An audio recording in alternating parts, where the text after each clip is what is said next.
Sir जी, आज आपने मान की बेटी का लगन लेके आए हो, तो 1 रुपये का रिश्ता, 1 रुपया तो अब जो महंगाई का दौर है उसमें चलन से भी बाहर हो गया है, तो कैसे 1 रुपये की बात नहीं। देखो जी, सबसे पहले तो पत्रकार भाई यहाँ हमारे इसमें कार्यक्रम में आया, आप सब भाइयों का बहुत बहुत धन्यवाद। देखो जी, हमने ये सुना था भाई लड़की बोझ है, लेकिन हमने इस तो साहब से हमारा जो रास्ता हुआ इससे हमने बड़ा गर्व महसूस करा। मेरी इसके बात हुई, बोला भी मैं 1 रुपया का रास्ता लूँगा। हमारे फिर माँ भाई ये तो कह देते 1 रुपया रास्ता लेगा, क्यों का लड़का DBR नौकरी करता है, दिल्ली पुलिस में ऐसा ही है। इसने जी सच्चाई मेरे से कुछ नहीं लिया, 1 रुपया वो भी कागज का। मैं इसको चांदी का रुपया देने कह रहा था, चांदी का रुपया नहीं मना कर दिया। नहीं भाई, मैं तो कोई दहेज नहीं, कुछ नहीं, सब खाली लड़की का इसने प्रोग्राम किया है। तो लड़का क्या करता है बेटा? लड़का BDR नौकरी करा है, DBR नवनीत जी। पूजा मेरी बेटी जी MA करा रखी है, मैंने B.Ed करा रखी, पढ़ी लिखी लड़की है। इसने खाली मेरे से बिल्कुल दहेज फ्री शादी की है। मैं बड़ा खुश हूँ। आपकी कितनी संतान है? मेरे जी 3 लड़की 1 लड़का है। आपका लड़का है, उसकी शादी होगी क्या? नहीं जी, उसकी मैं भी जी बिल्कुल आज कह के जाऊँ, मैं कोई दहेज नहीं दूंगा लड़के का भी। ये जो अपने गाँव का सरपंच है। तो सरपंच साहब, ये इस तरह की जो शादी है गांव में पहली हुई है या इससे भी पहले इस तरह का जो माहौल है? इसका समाज में जाएगा। पहले तो आप सभी दर्शकों को हाथ जोड़ के नमस्कार। नहीं, पहले तो मैंने सुना है, देखी आज पहली बार मैंने। अब ये समाज में बहुत ही बड़ी बात है जो कि दहेज न लेना और न देना। इससे समाज में बहुत ही सुधार आएगा और आगे भी हम भी प्रयास करेंगे अपनी ओर से कि न दहेज दे और न दहेज ले। धन्यवाद। काफी अंतर आ रहे हैं, और खास तौर से इसीलिए कि दहेज के लोग भी अक्सर बेटियों का कत्ल कर देते थे। इसमें सुधार होगा? बिल्कुल सुधार होगा। आपने दिया है अगर समाज को ये दिशा एक आज हरेंद्र जी ने, मल्हान परिवार ने और दलाल परिवार ने ये एक पहल की है। इसी को देखते हुए जब बेटी बोझ ही नहीं लगेगी, उसको मतलब कमर टूट जाती है पिताजी की, परिवार की, एक लड़की की शादी करने में। अगर इस तरह के विवाह आपस में होने लगे तो निसंदेह ये लिंग अनुपात लड़कियों का और ऊपर नहीं 100% से भी ऊपर चला जाएगा, ये मेरा मानना है। क्योंकि कई गांव के सरपंच भी आए लगन लेके हरेंद्र जी के साथ, और क्या गांव में भी ये संदेश देंगे? बिल्कुल देंगे जी, समाज में भी, क्षेत्र में भी ये बात अच्छे से फैलेगी। क्योंकि हम तो जी शादियों में जहाँ जाना होगा, हम तो इस बात की बढ़ाई करेंगे, और ये बढ़ाई की एक्चुअल में ये बढ़ाई की भी बात है। खास करके नरेंद्र जी को और इस दलाल परिवार को, जितना बड़ा गांव उतना बड़ा काम किया है कि दहेज ना तो लिया और ना हरेंद्र जी ने दहेज दिया। तो ये दोनों ही परिवार बहुत बधाई के पात्र हैं। मैं इनको फिर से साधुवाद देता हूं और दोनों बच्चों को अपना पूर्णतः आशीर्वाद देता हूं कि परिवार को, कि जिस प्रकार की इनकी सोच है उस सोच को और आगे ले जाने का कार्य करें। धन्यवाद। हाँ भाई, नाम जी? नमस्कार भाइयों, मेरा नाम सुनील धनखड़ है। सुनील जी, मैं आज हरेंद्र जी के साथ आया था जी, बेटी का लगन लेके। तो जैसा सरपंच साहब ने बताया कि भाई ये एक अच्छी पहल है, और इस अच्छी पहल को जहाँ से शुरुआत हम देख रहे हैं, दलाल खाप का बड़ा गांव, ऐतिहासिक गांव, जहाँ 84 खाप की जो है सरदारी बैठी है, और वहाँ से ये शुरुआत हुई है। तो मेरे लिए नहीं, मतलब इस समाज के लिए एक सौभाग्य की बात है कि यहाँ से ये शुरुआत हो रही है, ना दहेज देना ना देना। और रही बात, आपने एक सवाल किया था हमारे साथी से कि भाई लिंग अनुपात वाली बात, जो लिंग अनुपात का, तो अगर ये इस तरह से प्रथाएं अगर आगे बढ़ी और समाज ने इसको आगे बढ़ाया, तो लिंग अनुपात जो बेटियों को एक बोझ की तरह मानते थे ना, वो बिल्कुल ख़त्म हो जाएगा, और समाज एकदम से जो चांद की तरफ जाते हैं, चांद पकड़ देगा एकदम।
आज ये आपका लगन आया है सुबाना गांव से, तो 1 रुपए का रिश्ता हुआ, 1 रुपए की आज कीमत भी नहीं महंगाई के दौर में, जबकि दहेज की डिमांड होती है। तो ये कैसे सोच के? बस जी वो मेरा पान बताऊं मैं, वो थोड़े भगवान की दया है, एक चीज़ की मौज है, तो क्यों किसी के सिर पर बोझ दे करना। फिर वो भी अपना परिवार है, वो कहीं से कर्जा उठा वो करेंगे तो फिर क्या फायदा।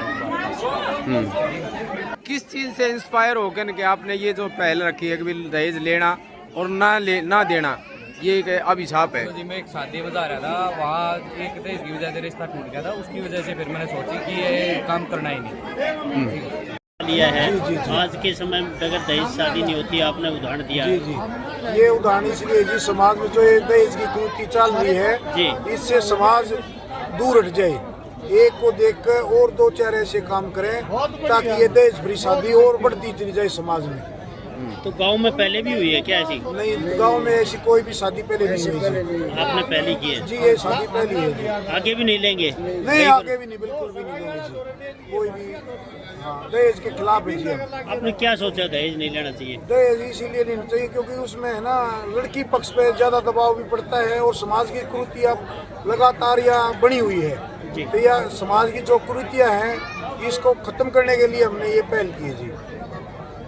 तो और लोगों को क्या संदेश देना चाहिए? और लोगों को मैं यही संदेश देना चाहता हूँ, हाथ जोड़ के, अभी ज्यादा से ज्यादा सभी, मैं तो ये कहूँगा कि दहेज फ्री शादी करें ताकि समाज से ये कुरीति बिल्कुल हट जाए। ठीक है, धन्यवाद। लगन आया है और 1 रुपए में रिश्ता किया बगैर दहेज के। तो आज के समय में दहेज के बगैर तो शादी जी, ये दहेज प्रथा हम बिल्कुल खत्म करना चाह रहे हैं। जिसने अपनी लड़की दे दी उसने सब कुछ दे दिया। हम ये सोच रहे थे पहले भी हमने दहेज का कुछ नहीं लेना, और वो सभी को ये सबक मिले कि भाई तो इसका 1, 2, 4 लड़के हैं, वो बगैर दहेज शादी करें तो अच्छा रहे। तो घर में पहल किसने करी कि हमने दहेज नहीं लेना? घर में पहल नवनीत के पापा ने की। अच्छा। हाँ, फिर हमारी सबकी सलाह यही हुई दहेज फ्री शादी करें। कितने बच्चे हैं आपके? 1 लड़का है, 1 लड़की है। तो लड़की की शादी कर दी? नहीं जी, लड़की छोटी है। लड़की छोटी है। तो क्या मैसेज देना चाहेंगे समाज को? जी, समाज को यही देना चाहिए, सब दहेज फ्री शादी करो, किसी का वो मत करो, दहेज फ्री शादी करो सब। आपने तो 25 तोड़े सोना डाला लड़की को? हाँ जी, हाँ जी। वो तो जी हमारे हैं, वो क्या करेगी, हमारे घर आएंगे तो बिल्कुल बिल्कुल। हाँ, वो तो आप दोनों सोना बेटी। तो हाँ, वो तो हमारे। चलो ठीक है। ठीक है जी, धन्यवाद। आज इस लगन सगाई के कार्यक्रम में उपस्थित हमारे दोनों ही परिवारों के सदस्य, मल्हान परिवार और दलाल परिवार, ये हम सब इस अच्छी घड़ी के उपलक्ष्य में सब यहाँ इकट्ठे हुए। और ख़ास बात इस लगन सगाई की है कि हमारे जो दलाल परिवार ने लेकर और हमारे मल्हान परिवार ने दहेज ना देकर जो एक ऐतिहासिक कार्य किया है। मैं चाहूँगा कि समाज में इस तरह के भी प्रोग्राम होने चालू हो जाएंगे, क्योंकि देख देख के एक दूसरे की रीति और रिवाज से, क्योंकि परिवार होता है एक दूसरा ही आपस में मिलते हैं, तो लड़की वालों पर भी ज़्यादा बोझ ना पड़े। मैं नरेंद्र जी को, जो कि हमारे दिल्ली पुलिस में ASI हैं, उसको बहुत बहुत साधुवाद देना चाहूँगा कि जिन्होंने वे नेक कार्य किया, और दोनों परिवारों को बहुत बहुत शुभकामनाएं इस ऐतिहासिक काम के लिए। धन्यवाद।